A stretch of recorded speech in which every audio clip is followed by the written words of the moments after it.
ए गा तू ही लकई थे रामायण बैगा। हाँ ओ मोही लका थे रामायण बैगा ओ ले ना गा मोर नाड़ी ला छू के देख कैसे गुरगुरासी लगथे। तीर मैं आना ओ थोकन छूट मर के देखन दे।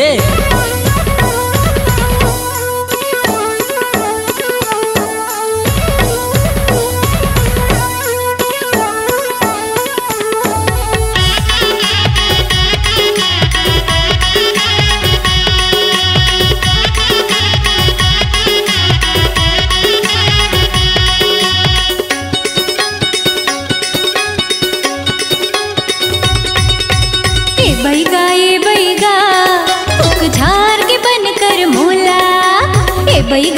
बैगा फुक झाड़ के बनकर मोला आधा रात के भूत लटक थे कहाँ ले हम सकते।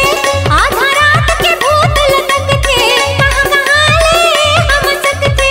का बताओ तोला तय बता न वो कतिल चढ़ते भूतवा। तय बता न वो कतिल चढ़ते भूतवा। ए बैगा झार के बनकर मोला। ए बैगा फुक झार के बनकर मोला।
बता न वो कतिल चढ़ते भूतवा।